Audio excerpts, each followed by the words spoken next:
Before I dive into today's video, I want to make it crystal clear that the students I'm talking about today have not danced in over 20 years. These were my students long ago, and even my local dance friends are not going to know who they are. Just want to make that clear. Okay, so I previously shared stories about how I fired a couple teachers over the years and how I did that, why I did that. But guys, this can go both ways. I've fired students too. And there's one couple that stands out in my mind to this day, and it's like a wound that won't heal because I let them down. Here's what happened. When I teach, I always see results. That is probably one of the most amazing things about being a ballroom dance teacher. I teach it, I see them do it way better. It feels better. They look great. It's an immediate positive feedback loop. Ooh, gives me spine tingles just to think about it. Well, I taught this couple for 2 years through the silver level. They did well in the local comps, but honestly, every time I saw them, I didn't see improvement at all. They left the lesson looking the same as they came in. And befuddled. And for the students who compete, 99.99999% of the time, awesome.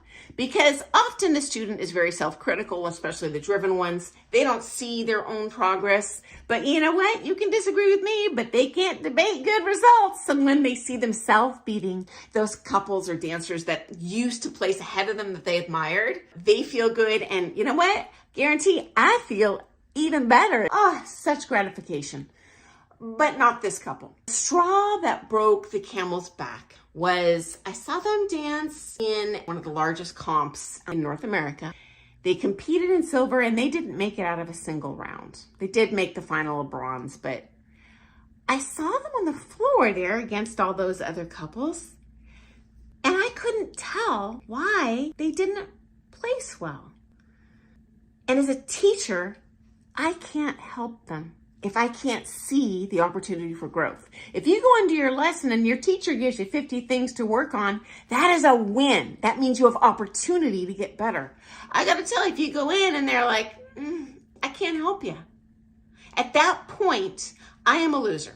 You aren't the loser as the student. I'm a loser as a teacher.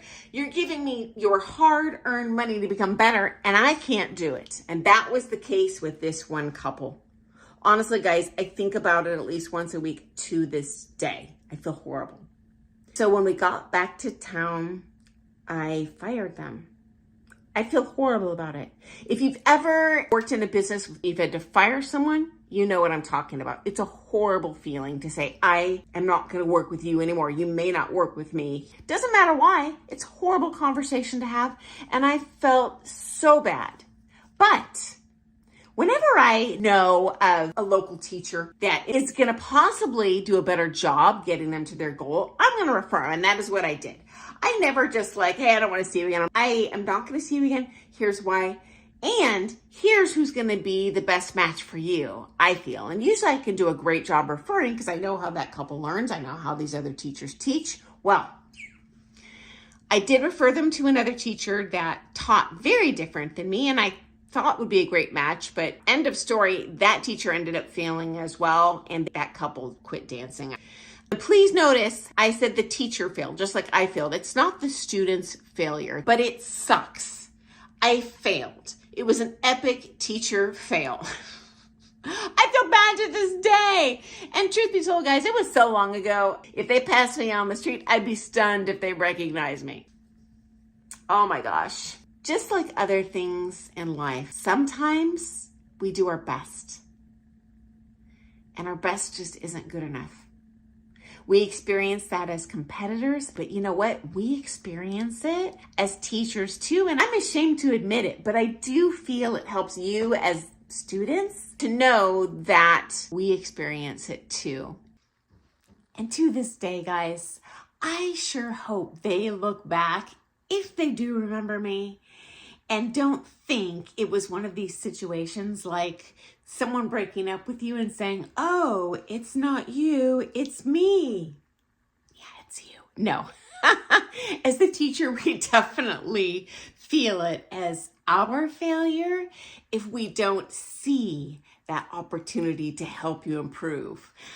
So yeah, that happened. Not proud of it, but hopefully you found that story to be interesting.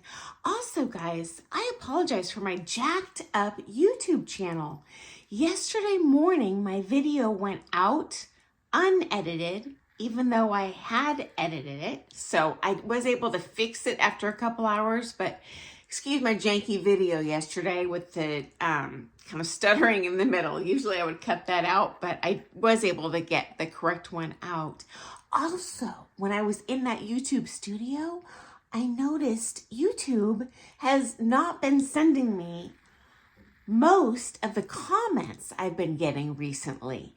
And with increasing frequency, it's not giving me the email that says so-and-so commented. So if I have ignored you this last 3 months in a question you've asked, in any comment you made, please comment again. I'm working on it. I'm not a social media person, so I don't quite have a fix yet, but I did find a little workaround today to at least view and respond to some of those comments. So as soon as I see those comments, I will respond. I love when you ask questions. I appreciate it. And for those of you I was ignoring, I wasn't ignoring you. There's some sort of technology thing in the meta going on with my YouTube channel. So thank you for hanging in there with me with my janky channel.